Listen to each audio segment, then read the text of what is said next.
अस्सलाम वालेकुम दोस्तों, मैं हूं ज़ैन अरशद और मैं लेके आया हूं आपके लिए एक और नई वीडियो। मेरी आज की करंट वीडियो का टॉपिक है 221G। ऐसे दोस्त जो यूएस वीज़ा के लिए अप्लाई कर चुके हैं मगर उनका वीज़ा अप्रूव नहीं हुआ 221G एक्ट के थ्रू, तो ये मेरी आज की वीडियो उन दोस्तों के लिए है। मेरी उन दोस्तों से गुजारिश है कि आप मेरी ये वीडियो एंड तक देखें, इंशाल्लाह आपको काफ़ी ज़्यादा रहनुमाई हासिल होगी। आपको मैं स्टेप बाय स्टेप बताता जाऊँगा कि आपने किस तरीके से प्रोसेस करना है, तो इंशाल्लाह आपका वीज़ा जो है ना अप्रूव होने के इंशाल्लाह 90% चांसेस जो है ना बढ़ जाएंगे।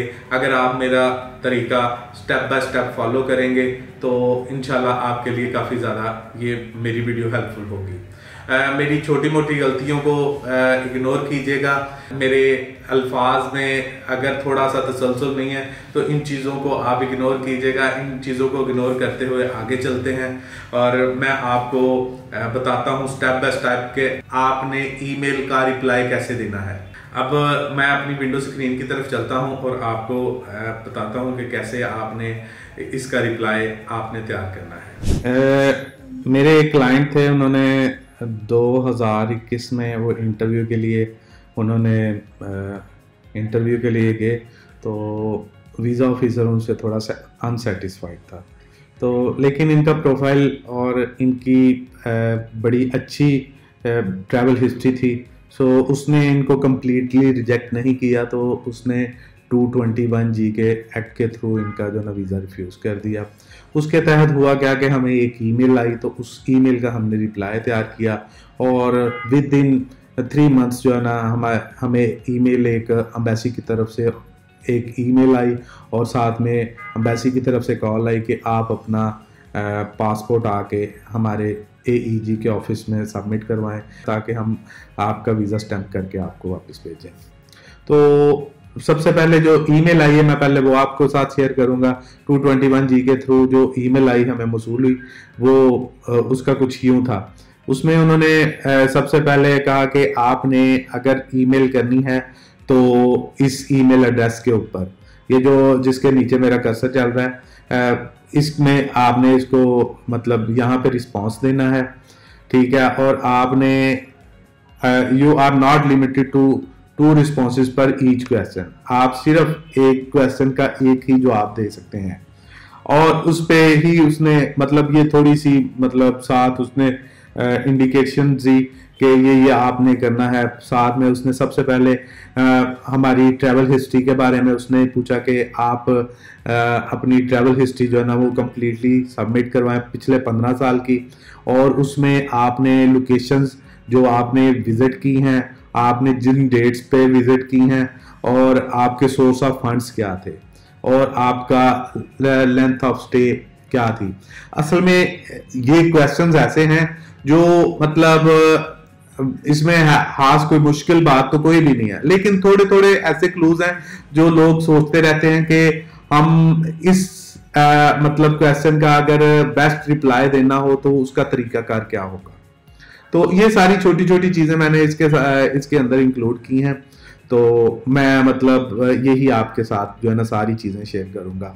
ऑल प्रियर पासपोर्ट, आपके पिछले पासपोर्ट और कंट्री ऑफ पासपोर्ट इशुएंस, ये सारी डिटेल देनी है। आपने पासपोर्ट की डिटेल्स देनी है, आपके अपने बहन भाइयों के मतलब उनकी डेट ऑफ बर्थ और नेम वगैरह, यानी कि आपने कम्प्लीटली अपनी बायोडाटा आपने एम्बेसी को प्रोवाइड करना है। ये तो हो गया वो ईमेल जो एम्बेसी की तरफ से हमें मौसूल हुई। अब एक वो ईमेल मैं अब जो हमने रिप्लाई तैयार किया, अब मैं वो उस ईमेल की तरफ आपको लेके चलता हूं ताकि आपको समझ आ जाए इसका रिप्लाई कैसे देना है। ये मुझे एम्बेसी की तरफ से ईमेल आई, ये वाली ईमेल मुझे एम्बेसी की तरफ से आई। तो उसके बाद मैंने ये वाला रिप्लाई एम्बेसी को किया।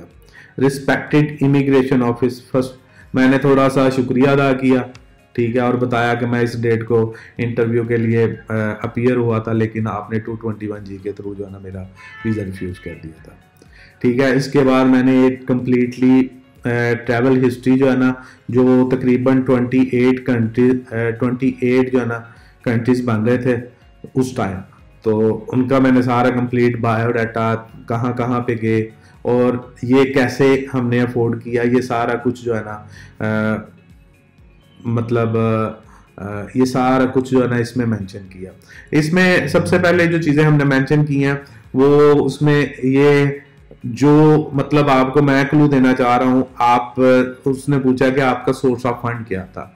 तो सोर्स ऑफ फंड में मैंने लिखा कि इसको मैनेज किया है by both of us spouses, कि हमने मियाँ बीवी ने मिलके अपने एक्सपेंसेस जो है ना ये बर्दाश्त किए हुए हैं। मतलब इसके अलावा मैंने कोई किसी किस्म की लंबी चौड़ी डिटेल नहीं ऐड की। अगर मैं ऐड करूंगा मतलब अपनी बैंक स्टेटमेंट्स ये वो ऐसा वैसा कुछ भी नहीं था ऐड किया, जस्ट मैंने ये ऐड किया। उसके बाद मैंने पासपोर्ट की हिस्ट्री, फिर उसके बाद बहन भाइयों की डेट ऑफ बर्थ, फिर उसके बाद the name of date of birth of farmer. ऐसा वैसा कुछ भी नहीं था मेरे साथ कि मेरी कोई मतलब साहबका बीवी, मेरे क्लाइंट के कुछ साहबका बीवी हो, ऐसा वैसा कुछ भी नहीं था। उसके बाद हाउस मतलब हाउस वगैरह ये सारा कुछ, हाउस के मैं 15 साल के अंदर कितने घर जो है ना मैं चेंज कर चुका हूँ या मेरी लोकेशन क्या क्या रही है, तो उसकी भी डिटेल मैंने मेंशन कर दी। फिर उसके बाद उन्होंने मेरे कंप्लीटली फ़ोन नंबर लिए, वो भी मैंने, फिर मेरे ईमेल एड्रेसेस, ये सारा कुछ एक ईमेल बना के मैंने दोबारा एम्बेसी को इसी जिससे मतलब मुझे आया, उन्होंने मुझे ईमेल दी थी कि इस ईमेल पे आपने फॉरवर्ड करना है, तो ये मैंने ईमेल के ऊपर मैंने फॉरवर्ड किया। तो 15 से 20 मतलब मुझे ये अपना डाटा अपलोड करने में 15 से 20 दिन लगे, मगर उसके 3 माह बाद जो है ना मुझे वीज़ा इशू हो गया, मेरे क्लाइंट को वीज़ा इशू हो गया और वो आज के मतलब अल्हम्दुलिल्लाह अभी भी उनके पास पासपोर्ट वगैरह है। ठीक है, तो ये कुछ चीज़ें मैं अपने क्लाइंट की जो मतलब पासपोर्ट नंबर वगैरह ये सारा कुछ मैं हिडन कर दूंगा। बाकी मैं आपके साथ सारी चीज़ें जो है ना मैंने एज इट इज़ शेयर कर दी हैं, ताकि आपके लिए अगर कोई किसी किस्म का आपको परेशानी फेस करनी पड़ रही है तो आपको ऐसी जो है ना परेशानी का सामना ना करना पड़े। इसके साथ साथ मुझे इजाज़त दें, अगर मेरी वीडियो से आपको थोड़ी सी भी रहनुमाई मिली है तो मेरे चैनल को सब्सक्राइब कर दीजिएगा, बेल आइकॉन के बटन को प्रेस कर दीजिएगा ताकि मेरी आने वाली तमाम वीडियोस आप दोस्तों को मिलती रहें। शुक्रिया।